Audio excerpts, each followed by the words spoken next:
What's my name? Hi, everybody. Welcome to the What's My Name show. My name is Chemda, and today one of my good, wonderful friends is here, Jerome Charles. Hello. Are we allowed to say what Keith and the girl knows you as? Yeah, totally. Yeah, I'm Okay. fine with it. I've Okay. made peace with my little identity crisis. Okay, so we knew you as Newsy, Mm-hmm. Newsy Chew, Mm-hmm. and Chew became your tag. Yep. Tag meaning graffiti. Yep. So if you're in any city, like he lives in Pittsburgh right now, we're in New York right now. In both cities, you can see the tag Chew. Yeah. But can we say Yeah. the okay? So, but you can also see it in Denver, Ooh. Vegas, Yeah. Seattle. Basically, you can follow the Keith and the Girl tour. And I didn't even know this until last night. I don't think. I mean, I guess I knew it, but For sure. Anytime I had the opportunity to go exploring by myself, that's what I went and did. I have no idea when you had time to explore by yourself. I made time. You don't have time, you make time. And then I felt that way about, when I saw after you come to visit, I start walking around my neighborhood and I'm like, what the hell? There's Chew here and Chew there. And you usually come when it's like either you come in for a second and we go camping, so you're out of the city, or you come and We do a marathon. yeah, where, it's like, nice to see you. I'll see you tomorrow morning. And then, we're going to talk forever. And then when you leave the city, I still see Chew after Chew after Chew. And I'm like, how did you even have the time? But It's so great. It's so great. it's bananas.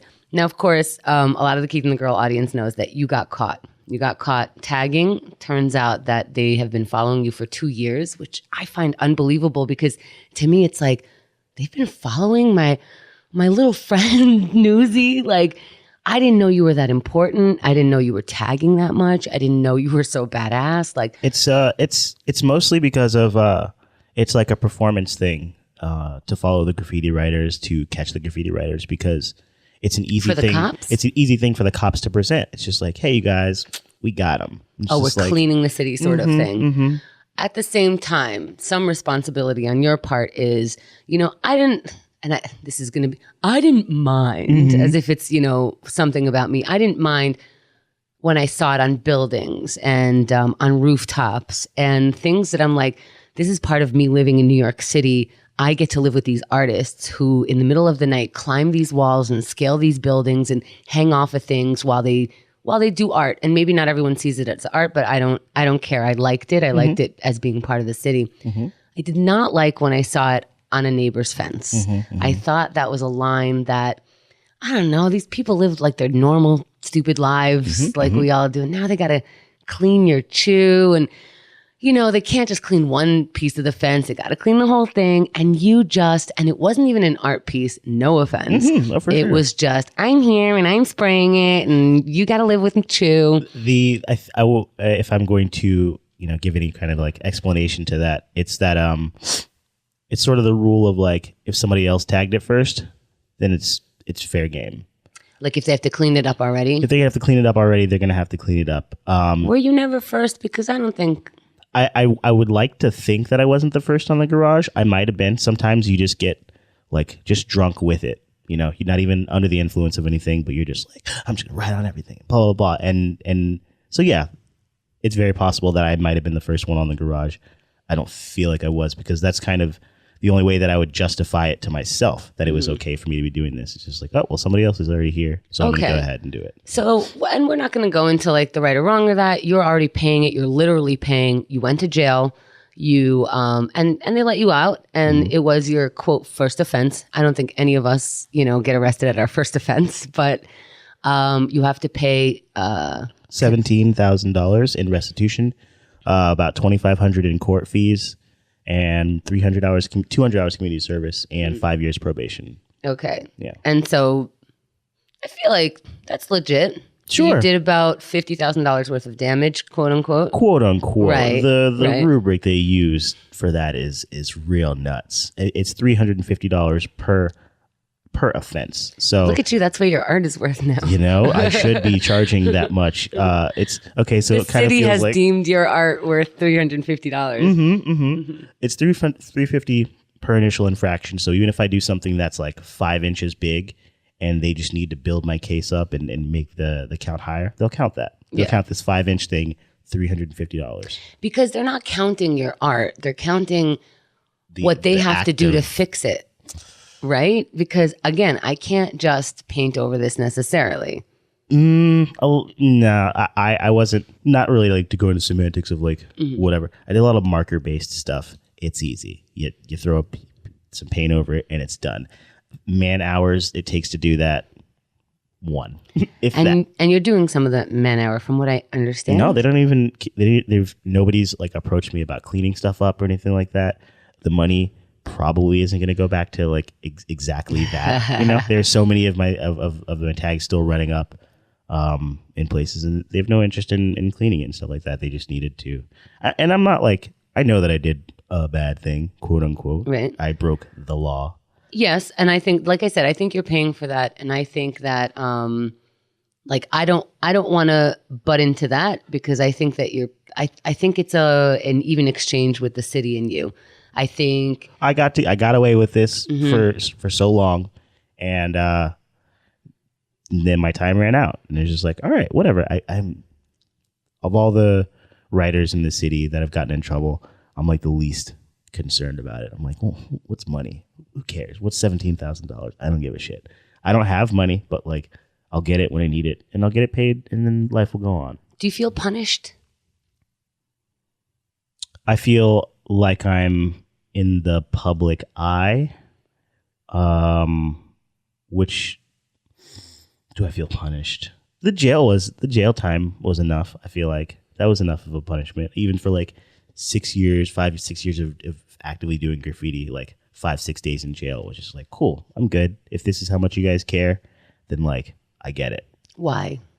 Because I don't want to go back to jail. Because it's just like a waste of time. What about when people go really 5-6 days? You want me to believe that 5-6 of your years of being a delinquent, of breaking the law every day, every other day, whenever you felt like it, 20 times a night, your 5-6 nights in jail is punishment. I'm used to being punished. I grew up probably pretty obviously, but I grew up like getting into trouble, and the trouble would stop once I got in trouble. Now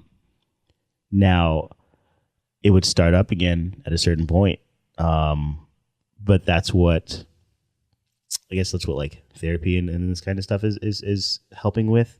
But that's not your question. Do I feel punished? Yeah, like 5-6 days is enough to just be like, if this is where I'm going to end up, if I continue to do this, it's just not worth it. Like I now have this other avenue. I can do the same thing on canvases. Well, you just said something interesting to me, is that this is the same cycle to you as the cycle that you were as a kid. So as a kid, you knew you were doing something wrong, and you knew that the jig was up when you got caught. You weren't surprised, and you took your punishment, and you thought, okay, now I'm going to be a good boy. Now it's more of like, now I'm being watched. Okay. So there's less I can get away with. So I'm just going to not try to get away with things because I can't. So it's not like you went, I better stop doing that. I don't like who I am. You said, hold on a second. It's like, the streets are hot. Like the cops are around. We're just going to lay low for a minute. So in your punishment, you weren't quote fixed. You were just told, hey, now you behave this way in order to lie to me. Yep. Right? Yep. So it's still the same lie. You're just not acting because you know better as a caged dog. As a cage, yeah, essentially. I mean, I'm not going to say, ask me what I did last night when I was walking or when I was waiting for you guys, but like, really, not my city, rules are, it just comes back. I didn't think I would be surprised, but no. I'm surprised. I didn't think you would surprise me in this interview. I know. It's been a good year, I'd say. Like, is the length of time that I've been dealing with like the court situation, the jail stuff. And in this year, I've just been like, nah, man, not even worth it. I don't carry around tools with me, tools being markers, whiteout, and all that kind of stuff. I don't carry it around. If I don't have it, then I can't act on that impulse, know, no matter like how small or large that impulse is. Did you pack it though? So I was actually I was tagging a gallery that my work is hanging in right now, literally before I got on the bus to come out here. So I happen to have all my stuff with me. Okay. Yeah. So that brings me to this whole year, and you have a tattoo to match this thought that you've been trying to adapt and trying to live by, which is don't do bad stuff. Don't do bad stuff. And on what part of your hand is that? I guess it's right where my thumb and like. I feel like that's the butt of our hand. It's like right behind my fist. It's that little section where the thumb and the pointer finger meet. Yeah, it's just a knot sign, so it's a circle with a cross, and you know, and that's put on you. So don't do you, kinda. Mm-hmm. Yeah. Don't. Yeah. Whatever. Because you believe is, that is you. Mm-hmm. I am like impulse. I am like. What happens to you in impulse? Oh, you just man. It's you know, if you've ever seen like A Beautiful Mind or something like that, it's I haven't. Okay, but that's so good because you have to explain it to me. Sure, there's sort of like a visual that happens when he's like in it, when he's doing his thing, and like you see all these numbers in the air and all this kind of stuff. It's not actually that, but it's just like let's take shoplifting is something that I'm still struggling with. When you're in a place and if you shoplifted before, your eyes immediately just go to, is there a camera? There's no cameras. Boom, boom. Cool. Got that down. How many employees are in the store? Boom, boom, boom. Like this is just information that's just feeding into your head. So the more of that information that you're taking in and you see blind spots, you see all this stuff or whatever, the rationale of just like, well, why wouldn't you just kicks in. Just like, why wouldn't you just go ahead and do it? Like you're going to get away with it. When that thought comes into your head, what rushes through your body? You start to, you're I don't want to say your hands start will start to like move for you or whatever, but if I specifically am not constantly saying to myself like, yeah, I get it, but I'm not going to do it. If I'm not like saying that to myself or whatever, then it just becomes like, yeah, I don't know, get what you came for or whatever. And then maybe if on the way out you feel like it, go ahead. And what does that feel like? It just feels like it's that same feeling of just like, since you can get away with it, go ahead. That's what it feels like. It's just like it's an accept. Is that good? No. It doesn't feel good? No. Mm-mm. When does it start not feeling good? It starts not feeling good now that I am aware I'm on probation. I cannot. When I was meeting with my probation officer, she specifically cited like shoplifting as a thing that can definitely get me in trouble and get me back before the judge. And, that starts to like echo in your head. If you're like me, not interested in going back to jail, like I just don't, even purely from like a social standpoint of just like, I don't want to have to tell people that I went back to jail. That's stupid. It's stupid. It's letting people down who are like giving you the benefit of the doubt. But it's not enough, right? It has to be. It has to be enough, but it's not. But you're right, but it's not enough. Because you still want to push it, and you still do push it, and we can't talk about everything that you're pushing because you are on probation. So, but you do push it. I do push it because you want that zone. It's even though it feels bad. like you're moving in slow motion when I'm not like doing bad stuff. You're bored? Bored. Yeah. Even down to I realize the way that I ride my bike through the city pretty aggressively, if there's a red light in front of me, looking left and right very quickly and then just going through the light, that kind of stuff. Even that's adrenaline. That's I would hate myself if I stopped at every red light. I would be so bored. I wouldn't even ride the bike. I'm just like, well, I'll just take the bus. This is stupid. But the small adrenaline rushes that I get from that, that'll, let's say, carry me over for like half the day. And when do they turn bad? Or do they not unless you're caught? They can turn bad in that when your adrenaline is up. I've been learning that like I don't respond to things well all the time. I can be, I I can be reactionary and stuff like that. So let's say I'm riding my bike aggressively. I cut somebody off. They're obviously upset I did the wrong thing, but then I go to flick them off and stuff like that. Now I've created conflict because I needed to be doing the wrong thing.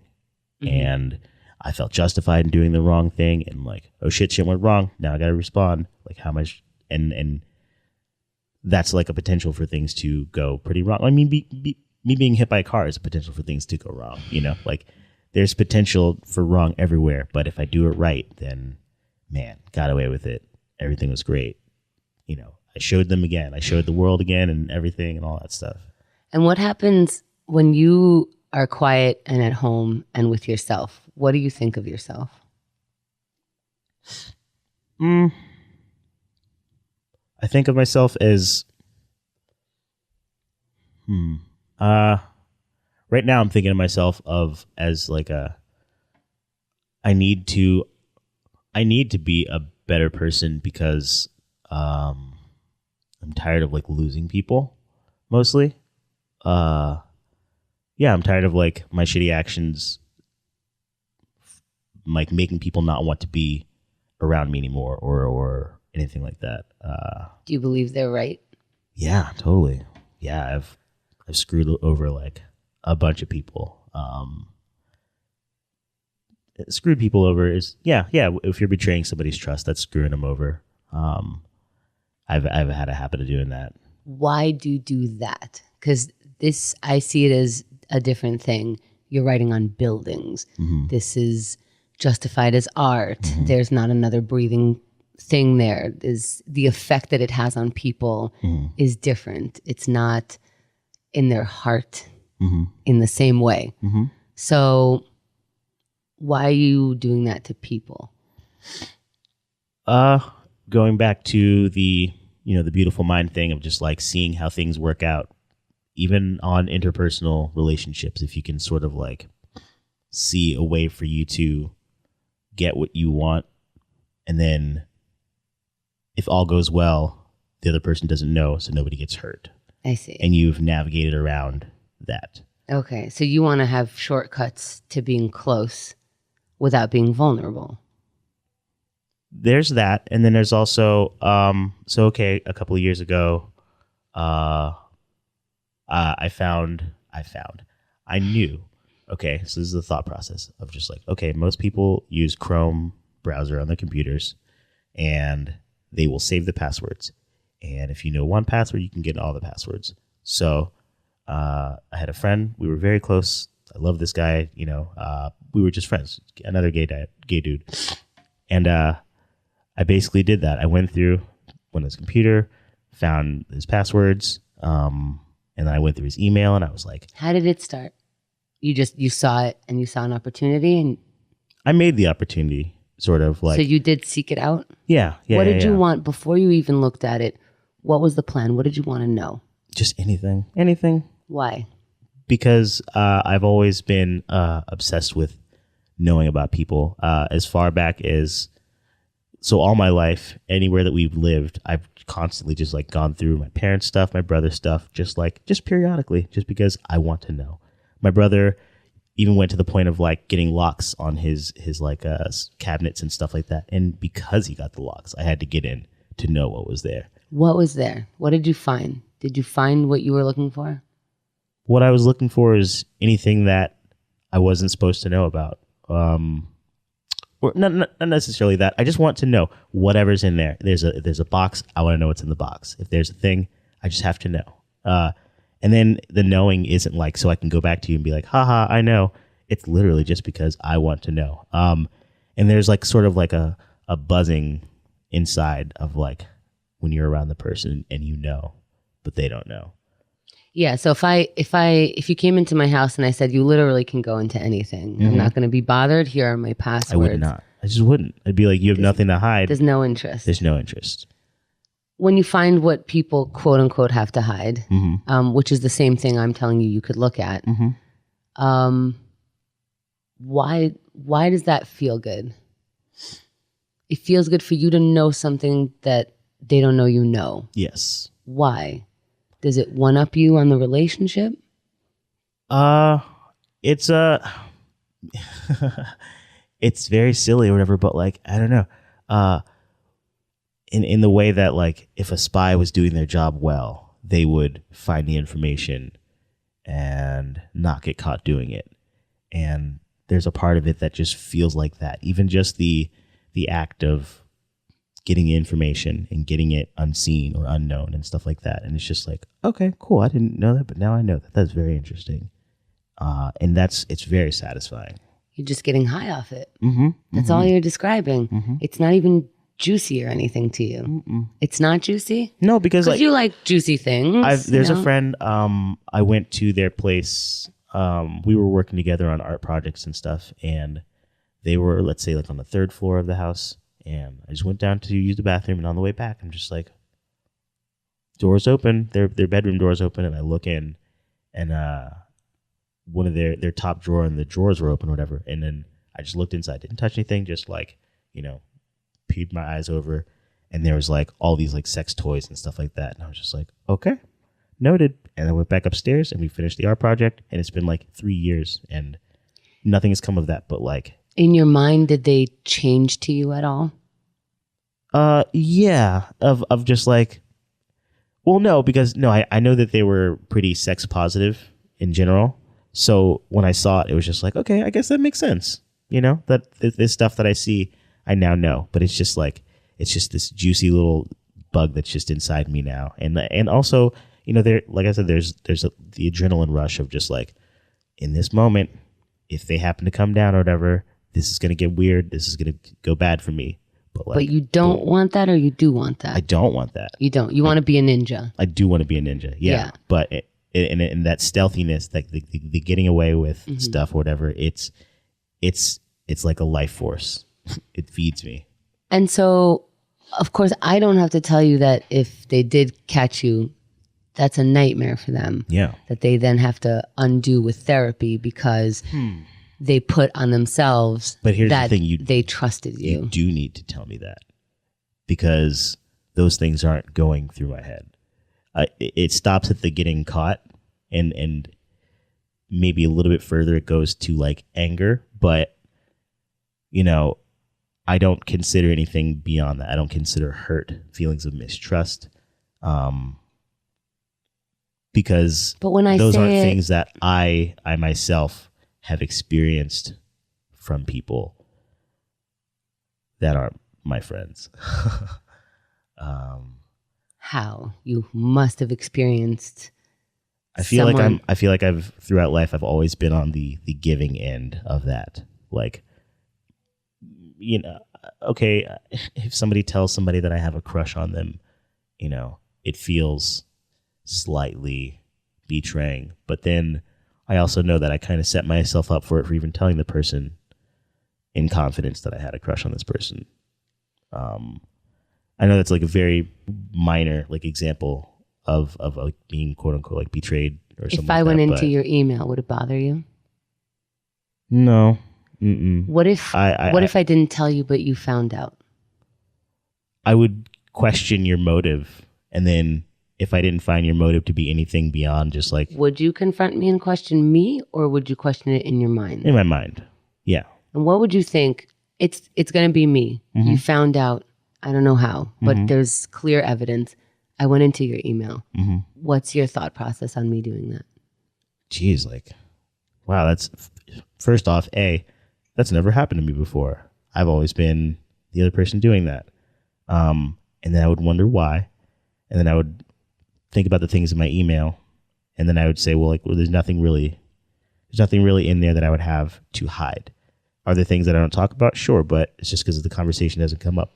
So we haven't talked about it. But there's nothing really for me to hide. Is that it? That's it. That's it. So it wouldn't occur to you that that you consider me the kind of person who wouldn't do that. And then it turns out I am a person who does do that. It doesn't change your view on what else I would be doing, or that you don't know me like you did, or, oh my God, the person who you thought was, I think you considered me super nice, can do something like this. People's worlds usually get shattered. I mean, I'm not saying that people's worlds should get shattered. Yeah. I think everyone will betray your trust at some point if you're close, because and not to this degree. I'm not letting you off the hook. Yeah. But we all have it in us, because every time you talk about this, I just hear addiction. You can replace what you're doing with a bottle, with heroin, with whatever it is, sex, love, which could be part of it, you know. And that's always what I do. But what's funny is, you know, we all need to do it a little bit more, even myself, because that lets you see why you're mad at this other person. So you're probably mad at an alcoholic. Like literally you could not put that in your mouth and be fine. Am I right? You can physically put it, stop buying it. Right. Don't go to the store and buy it. Yep. And same thing, that person or those people are looking at you and going, you can just leave this store. You can just bypass that computer. You didn't have to look in that person's room. Right. Yikes. That moment is what recovery is. That moment of impulse that gets your adrenaline rushing because you're bored with your own self, with your own mind, with your own time, with the way you spent it, with the way you raised yourself, with the way your parents raised you. You're bored and now you're amped. Yeah. It's really just that quick of just like, oh shit, I can do this. Why wouldn't I? Why wouldn't I? Why wouldn't I give myself this like mind orgasm, this little tiny little thing of just so now we're going to answer that. Why wouldn't you? Because forever you can say that. Why wouldn't someone drink? Let's put drink, because I feel like drink is the easiest one. Drink is the one that, you know, everyone goes, what a drunk. Like, you can control that a little bit more. And it's almost not fair because it's understood more because of it. You know, it's like, you're just a piece of shit right now because you're a thief and a liar. And that's just you know, at least this person sometimes doesn't drink, or at least this person has a reason, because it doesn't matter. Right. So what was my point? What's different now? Yeah. So why? Oh, so the reason why an alcoholic would put down a drink, we can list it, right? Your liver, your behavior changes, very physically, you're sick. You know, there's like so many tangible things that you can list. What would make you not peak? It's a peak. It's like you said, it does no harm. If nobody ever catches you, then what damage did you do? If Newsy steals in the woods, what does it do? Yeah. And I've thought about this because, you know, my husband has similar traits to you, which is an impulse to lie. And that impulse to lie, I think we're discovering is I want to do what I want to do, but I want everybody to think that I am this superhero sort of like great human being. And every time I fall down from that in someone's eyes, I lie to say that I'm still there. And I have intention of cleaning that up in behind the scenes until I get to where I know that this is the kind of person I actually am. And until I get there, I'll lie to you justifiably, because don't worry about it. I'm going to get to that place. You're going to be so proud of me and you'll never know that happened. You don't have to go through any of the bullshit that I'm going through. I'll go through it by myself. And when I get to the other end, you will love me the same way and you will not be affected. Holy shit. You're blowing my mind. Yeah. Wow. That is... It's too much, you know? There just is this, the whole reason of things changing now or whatever is the same as it's, like I said, I just need to have people in my life. I don't want to become a person that has even more of a reputation of being mistrustful and things like that. I'm fine with the givens. Is what worth it? The getting caught and stuff like that? No, is it worth it to not do it in order to have a friend? Is it worth it? Yes, it is worth it, and it has to be worth it because I have an interest in maintaining a place in society. I have an interest in, like, you know, how do you maintain that though? You know, because I just have to do it, and then people just have to trust that I'm doing it. And what about okay, so that's well and good, and the work feels worth it, but sometimes people get tired, like, and now I equate it to diet. So we all know if we put this in our mouth, this will happen. cancer, diabetes, whatever it is that you believe food does to you, because it does. So when we eat the other thing, we feel bad. When we're on a diet, we feel good. When we fall off, we go, who cares? This is who I am. I'm going to fit in society like the piece of shit that I am. And that's just outside of society. And you know what? That's good enough because this is too much work. And I don't see where it's worth it all the time. So every time I don't see it's worth it, I relapse. Oh yeah. I So will. how would you stop yourself from relapsing? Social media, actually, it's weird. It's helps me to share when I'm feeling these things. I'll use my Instagram story, which is like the little 24-hour format. So it's not permanent. It's just up there for 24 hours. And if people are interested, they can read it. Is that a form of telling on yourself? It's a form of telling on myself. It's a form of, I will just literally say, like, some days it just feels like, why the fuck am I even trying? But then right after I say that, I have to remind myself that, like, there is a point on the other side of it. And it's very easy for me to sort of like get into the headspace if I don't know, talking about stuff with people helps. Having people that I can say like, oh man, I just really wish I could go out and tag or something like that. That helps. Letting people know on a broad scale that I am going through some shit sort of gives a little bit of accountability. Or people will respond and say like, oh yeah, I know what you're going through. I totally get it. I don't know. It's been helping thus far for the most part. I don't really think that I will, in terms of like, let's say, I don't know. I'm like rambling a little bit here. No, you're doing fine. And I'm not interrupting you for a reason. Yeah. This is basically what my therapy is like anyways. It's just like me going on at a different item. But okay, so I have a roommate, and at this point he knows everything that I've done. He knows all the good, all the bad, and all that kind of stuff. And he's really of the opinion of just like, hey, if you're trying, then I believe you, and that's fine. And what does that feel like?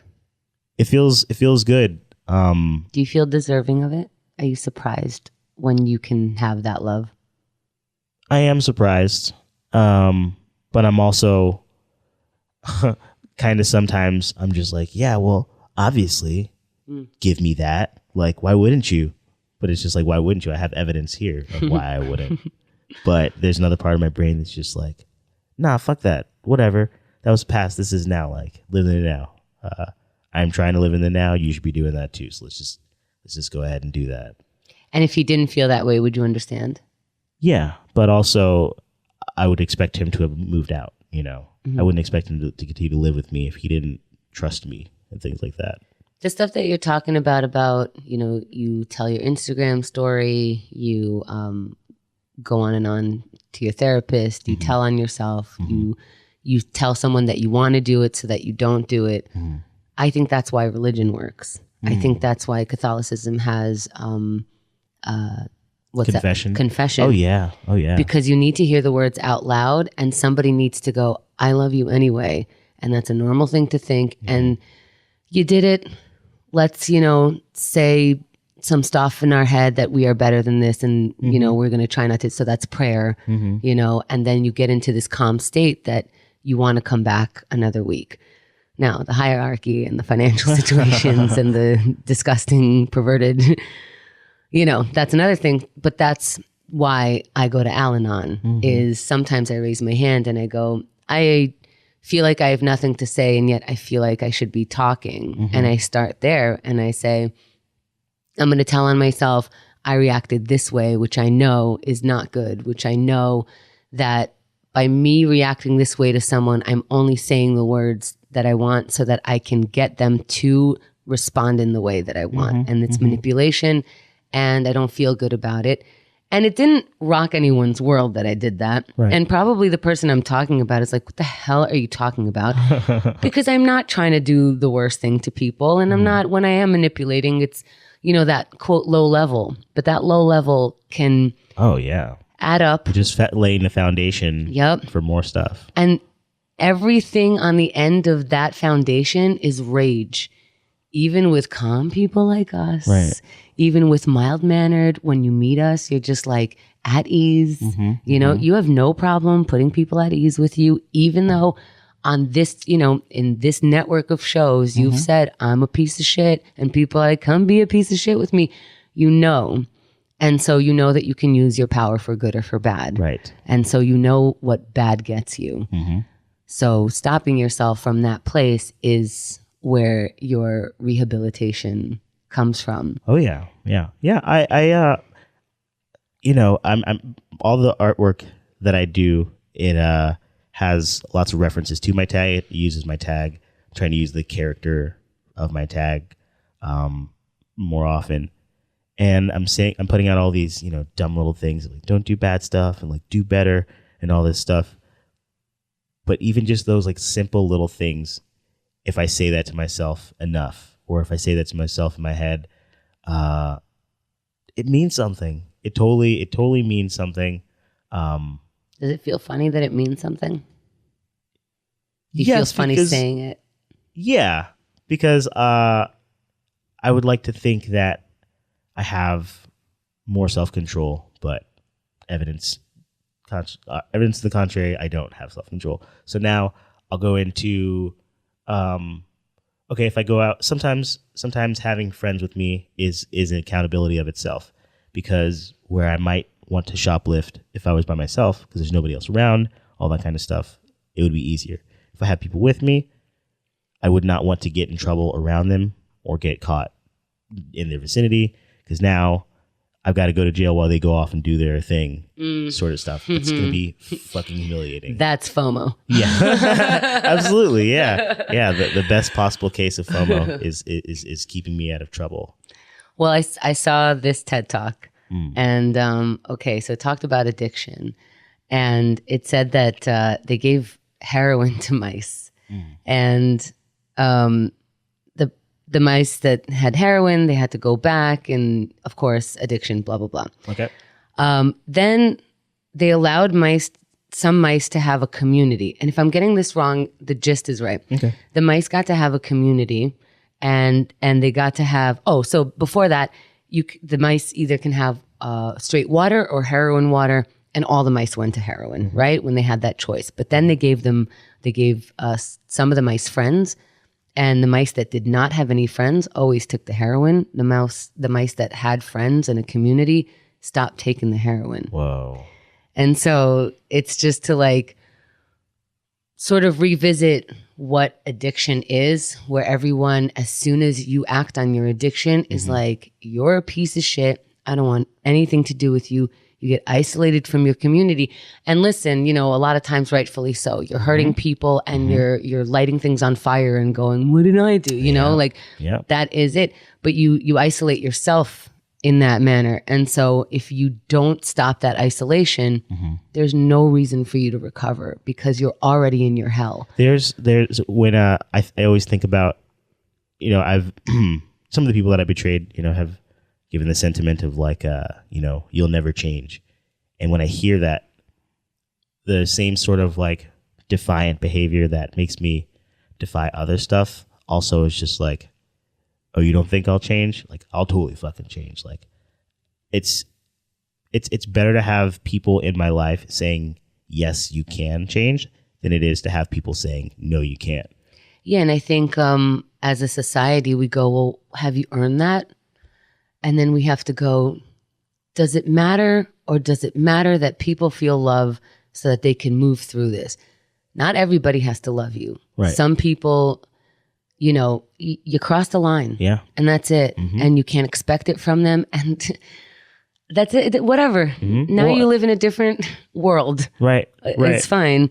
But you do need someone. And so for people who have isolated themselves so far beyond, you know, repair from the people that they've damaged, again, that's where religion can pick you up. That's where Scientology can pick you up. And that's where AA can pick you up, because you go into the room, you announce that you're garbage. Everyone goes, that's cool. Welcome to the garbage pile. We're good people. I don't know if you know that. Let's find out. One of the biggest things in the room is that you hear at first is, we're going to love you until you love yourself. Yeah. And that's what religion promises, is this higher being, which is church, the rooms of AA, community, barbecues. There's a reason, right now on the internet, I can talk to you, but there's a reason why you come here just to come camping with us. Right? Right. Like, for sure. We can just hang out on a computer. I can look at your face. I can look at your expression. I can hear you clearly. It's not, it's not a couple years from ago. Right. It's crazy how fast it works. But you take a bus for 8 to 10 hours, get on a train, sleep over, and then go sleep. I look the most forward to this, because and it's important to you. Yeah. I don't know. This is like my Burning Man, once a year. It's a place where I can just like go and have these conversations. Usually it's not in front of a mic. This time it is, but we always talk this deep when we hang out and stuff like that. So it's useful for me to sort of like check in with my progress with people who are aware of what I'm struggling with and stuff like that. That's so funny. This morning I was thinking like, I know what I look forward to when you come, because we end up staying up until like 6 o'clock in the morning, and we're like, we're going to go to sleep. Yeah. Sure. And it doesn't, we're hanging out literally tomorrow morning, but we haven't slept yet. Okay, fine. And so I'm like, I know what I look forward to. I look forward to like bathing in what Jerome learned this year. Like, what are the lessons? Why are you a different kind of piece of shit now? And there is a question that comes to mind sometimes, like, and I've asked you this before, why should I trust you? Oh, please. I hear you asking me that question all the time. All the fucking time. And do I ever have an answer for it? And I don't think I ever do. It's the same thing as just like, man, I don't know. That's some old shit. We're here now. And I can't say why I trust you, and I can't say why I trust Hennessy over other guys that have lied to me in the same way. Other than I can tell that everyone lies to me in that way, and that I've lied to people in that way, because when I don't want people to see that I'm less than what they already think, even if it's the tiniest lie, even if it's, whatever it is. So I understand where that comes from, and the difference between... This is the difference that I have found. This is like, when I'm like scared, like, why am I trusting anybody? Maybe I should just be alone and I'll never be hurt again and whatever. The reason that I found is different between you and other people, or Hennessy and other people, is the work that you do when you go, I have terrible thoughts. I want to act on them. Sometimes I do. I hope you love me. And I'm like, thank you for telling me. Let's try to do this. Get your sleeping bag. Right. But I don't try to love you. And it just is. And I think we do choose it, but it also is here. And like, as long as you are this, which I don't know, maybe you sometimes choose who to tell the truth to. Maybe you're less scared around me and other people are more scared around me. So they'll lie. Who knows? Who knows? I'm definitely in the same way that. And by the way, I know I'm not immune. Oh yeah, that's fine. Yeah. I grew up telling my mom a lot of the things that I would do, even bad stuff. I would just come home and be like, "Oh, Hennessy." Also, I can't with you two. I'd be like, "Yeah, we snuck into this place today, and like I know we weren't supposed to, whatever, but whatever." It's a part of me feels like it's like a performer's nature, sort of. And I'm not necessarily like an on-stage performer or whatever, but I mean, you put a stage in front of me and you give me a reason, there's a difference. He happens to be an actor, and that muddies up the acting that he does in real life. That is the same as the acting that you do. Yeah. And I think part of it is because you guys grew up labeled queer, and even people who believed your truth. I see Hennessy's parents, they're capable of handling the truth. And so that's why you can, and your mom was capable of handling the truth. Except for this thing that you constantly have to lie about, both of you, all the time. Right. And when people think it's just lying about your love life that you don't have as a kid, that's not a thing. You don't pick and choose where you lie. As a person in this country growing up any form of queer, you have to lie all the time. There are very specific lies that you have to tell on a regular basis. Constantly. You are never yourself 100%. Not that, and I get everyone's, at home going like, well, I didn't get to be and I didn't get to be. There's a constant. I got to be myself when I snuck out and went over there and raged and whatever. that's why you find people finding their communities and going like, oh, I only hang out with the people like me, because you can turn to them and go, I'm just a normal person. Yeah, absolutely. I don't have to lie to you these small lies. I can relax. I can, I can exhale. So as long as we keep asking people to lie to us about whatever various reasons, I drank, I like the same sex, I want to have sex out in public, I don't want one partner. As long as you're asking people to lie, they're going to lie to you more than just that lie, because you're asking them to lie about who they are, and they'll never be themselves around you. Right. Can we manage to get the truth from everybody all the time? I think we're all navigating it, and that is why we exist. Right. I don't know. I want everybody to be as like 100% clear. Is it insane that I feel like I'm a clear person to like, I feel like transparent? Yes. I feel like I'm putting everything out there so that you know everything, so that there is nothing that I have to hide from you. With the exception of the computer stuff and the sneaking and things like that. I mean, those are very specific. These are the things, those though. are very specific things. That's what you would be hiding, though. Right. Yeah. Right. Other than that, when I'm not in that place, when I'm not doing those things, I don't have to even hide those things. Just like everything's out there. I want everybody to be like that. I want everybody to tell me their stuff so that I can say like, oh shit, well, since we're talking about it, I actually did such and such this or whatever. Right. So you have to do the work of talking. Yeah. And you have to do the work of finding the community that's interested in your thought process. And when I said, have you thought of going to AA or sex and love addicts, what did you say? Something about wasting people's time. Yeah. Which is so what I'm getting now that we're talking about AA and Al-Anon so much on the show. People are like, I feel like I don't have the kinds of trouble or enough trouble or I or feel the specific type of trouble because I didn't ruin my life 100%. So do I qualify? It's not even that. It's just like when we talked about having like that physical, tangible thing of well, alcoholics have this, so they can point to that. I'm afraid of walking into a room full of alcoholics and being like, nope, I'm just me, and me is a piece of shit, and them just being like, ooh, we can't fuck with you, dude. Like, even you're too much for us. Sort of thing. I get that because it's like, oh, you don't. There's nothing that made you do this. You just did this. But see, the alcoholics that have some recovery know that it's not the booze that made them do that. Okay, it's them that used booze as a way to deal with everything that you're dealing with. So you don't have to do that first step.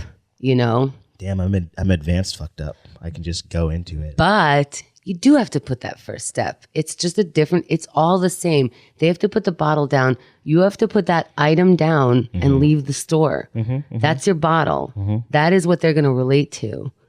Or you have to not be sexually deviant, which I think you've navigated away from. Yeah. That's not even. That's interesting. It's not even like a driving force. Did you ever think that your mind can do that switch? It's okay. So, I see how I said I see like the pathways for everything. I'm still seeing them. They're still there, but it's just like, I can't even entertain them, period. I have to like put actual blinders on my life. When those thoughts start popping up, or those like, oh man, here's the opportunity. You could do that. I have to literally like put up shields, play a song, do something that will like just jar my brain out of that thought pattern. One day at a time. One day at a time, one thought at a time. That's what tunnel vision is. That's where it starts, one day at a time. And when that's too long for you, it's 1 hour at a time. And when that's too long for you, it's 1 minute at a time. And when that's too long for you, it's one breath at a time. And you can congratulate yourself for every breath that you do not hold that item and for leaving. And then you can call someone and go, I didn't steal just now. And they go, good for you. I know where you were just now. I know the nightmare in your head. I know the darkness, and I know what you're fighting against now. So it's hard to, and I guess that is the point of a sponsor or whatever. But when you hear people say like, "Oh, you didn't do the thing. Do you want a cookie?" And it's just like, no, I don't want to, That's not someone loving you. Yeah. That is not someone, because when they don't do the thing they want, you're supposed to in yourself do it. And if you can't congratulate yourself, if the feeling is so high that you can't take it down by just congratulating yourself, which is what you're working towards, just congratulating yourself, then you call someone who loves you in that way to go, yes, you get a congratulations, you do get a cookie, unless that's your issue. And then congratulations for not eating the cookie. And I'll meet you for celery, you know? The other day at work, I had a small little thing. It wasn't even an altercation. I made a mistake, and then somebody CC'd, their supervisor, my supervisor, and I'm just like, fuck, this didn't have to happen. You didn't have to do that. And when I went to respond, my response was going to be, not very obviously passive aggressive, but just like newsy-ish enough. No one can tell. Just newsy-ish enough that it's just like, I was going to CC back the universe, space, time, gravity. Like, I was going to add all these extra fucking things in there and just do all this stuff. And then instead, what I did was like, I took a picture for my Instagram story of like the send button. And then I said like, with my track record of decision making, if I have to question whether I should do something or not, chances are I probably shouldn't. And so I posted that, and I was like, cool, whatever. In this moment, I'm sharing it with everybody, but this is like, to me, I can look back at this throughout the day and just be like, well, you did that, like, congratulations. But a friend responded. That's beautiful. And he said, initially, he's just like, send it, pussy. It was like his response. Ooh, okay. Because he didn't really know the context of what it you're was. Boring when you don't drink. What are we gonna do together? Can we still be friends? Right. So he sent that, and then I responded with, I was like, nah, I was gonna be passive aggressive, but I'm in an office environment now, and I have restitution to pay. And then he responded with like, look at you growing up, making good choices, whatever. And I'm like, good. Funny. So funny. It's what I wanted in the beginning. That's all I really wanted. But like we got there eventually, I just had to like, and the person that said it, he's a really good dude. I know he's just joking and stuff like that, but he's sort of who I go to for these like spiritual guidance talks in Pittsburgh and all that kind of stuff. So for him to just say that like, oh, you're learning, you're growing. It's just like, okay, cool. He gets where I'm coming from. Big deal, because he was like, you got this. Right. And you were like, no, I do. Yes, I do. Hey, we're good. Yeah. And the thing is you can't expect that response back. And right. And you didn't, and it came back. And then just because it came, the next time you can't go, well, if I do the right thing, I'll get the right response. You could do the right thing and people still give you the finger, still think that you're the worst person. And you're just like, this is important to me. Right. Because I need it to be important to me. Right. Yeah. Right. And it's, it's everything we learned in kindergarten. Be yourself. If people don't like you, that's their problem, and blah, blah, blah. Share and don't touch things that don't belong to you and all sorts of stuff. Yeah. Don't hit them just because they make you mad. Like, we know that you're triggered, but that's your problem. Right. And whatever happens at home, you are not allowed to respond to give the rest of the world your shit. Unless you go to a place where you ask permission, where that's church, that's AA, right? That's all those things. That's your community. That's, Sunday morning breakfast with the usual person, whatever it is, you have now set up a system where I get love on Sunday morning. I get love on, Wednesday afternoon when I go running with this group. I visit the Hare Krishna even place. That is like a healthy place to be. There's so many people who aren't even considering that they do isolate themselves, or it's easy to lock themselves away. That's a thing that sort of I struggle with in terms of like I need to be around people. I need to be social, and I feel like sometimes it takes away from, let's say, the time I would be taking to like make art or something like that. Right. I'm just like, I don't know. I kind of need this period. Yeah, I started writing time to myself on my calendar and taking it seriously, because it's like, oh, well, I'm not doing anything, so I guess, I'll take the meeting.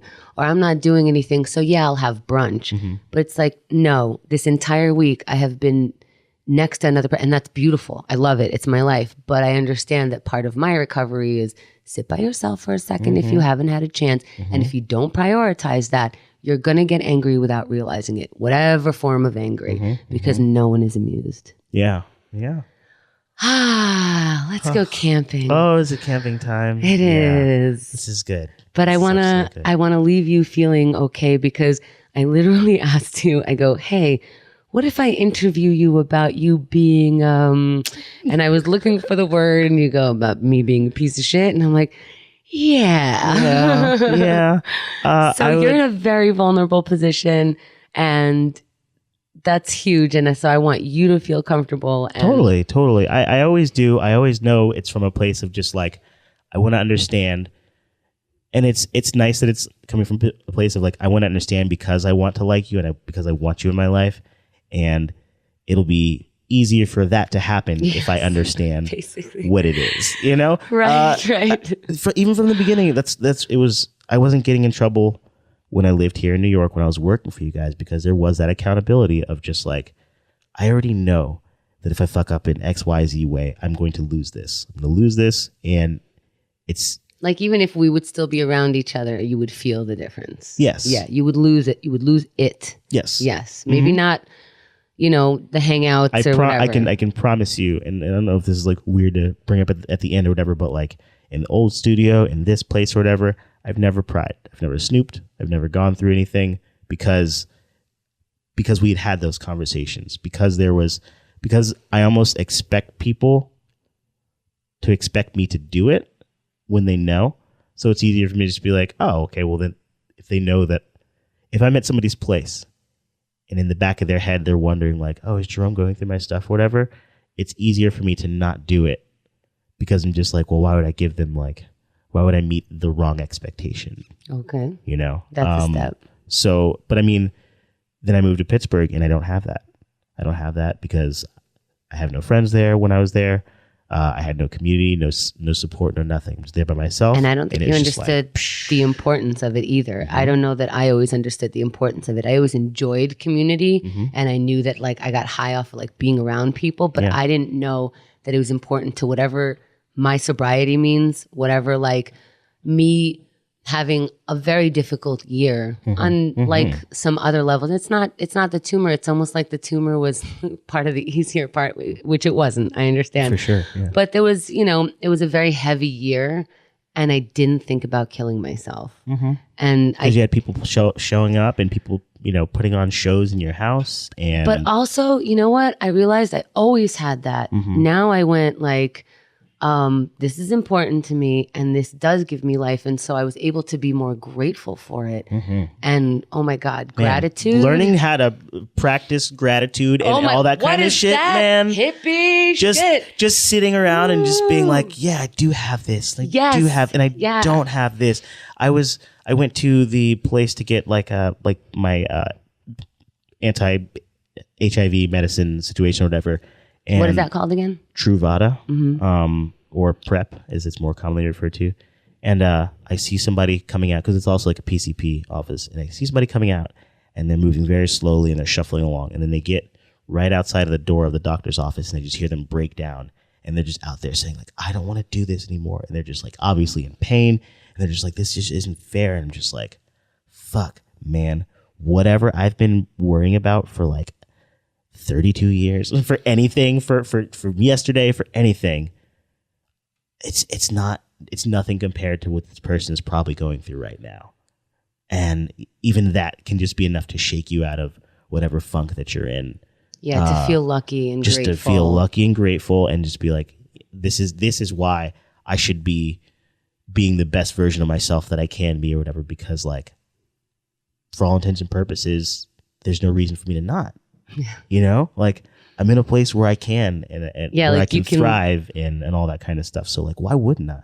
And you can list bad things at that moment, but if you list good things, there's something that it does to your brain. And the fact that like we make it a habit as people to like, and now I'm journaling and I have like, the gratitude in the morning, the gratitude at night. And it forces me to be like, what am I grateful for? And I'm just like, sometimes I'm like, nothing, I'm having the word. And then I'm like, that's bullshit. Sometimes my grateful things will be like, I'm grateful for this black tea in the morning. Yes. because it's getting me up and it's put me in a good spot. I'm thankful for weed. I don't give a shit. That's my morning. That's my morning gratitude. I'm thankful for it. Yep. And look, I'm already thinking about how happy it makes me. Now I'm thinking about happy stuff. So like, yes. There you go. Yeah. Right. Anything. Mm-hmm. Yeah. Thanks, Jerome. No, for sure. Thank you for this. I realize this is the first time I don't have any paper in front of me. I'm like, I'm just going to talk to you. And if this is interesting, thanks for listening. Yeah. Yeah. If anybody has any, shitheads in their lives, I can't tell you to like put up with anything more than you should put up with. But I don't know, if you see that there's a person who, for the most part, is trying and then they slip up, it's sort of believe that if you let them know that they are being cared for and that they're important and that them doing the best for themselves is an important thing in the grand scheme of things, like, I don't know, you just need to hear that sometimes. Have compassion. Yeah. But detach with love. Right. On my end of things, mm-hmm. detach with love. Mm-hmm. You don't have to be the person saving that person. You right. just have to have some kind of compassion, especially if they're going to be in your life. Mm-hmm. So mm-hmm. that's all. And then go, I'm not going to even think about what you're doing so that I can think about what I'm doing a little bit more. Mm-hmm. Mm-hmm. Thank you. Yeah. The forums will be open. We'd love to hear your comments. Oh, how can we follow you on these Instagram stories? Oh, it's Jerome Charles 85 on Instagram. Same thing on Twitter, I think. Now that I'm in like the grown up world and also on probation, I've had to like ease up on chew and all that kind of stuff, whatever. But yeah, it's still pretty exciting. You'll get to hear or you can see a journal of my life and see me get better at art legally. Yes. That's been going really well. Yeah. So, definitely follow him. And if you didn't catch that information, it's going to be on whatsmynameshow.com. And you know where the forums are, keithandthegirl.com/forums. And we'll talk to you in the next episode. What's My Name Show?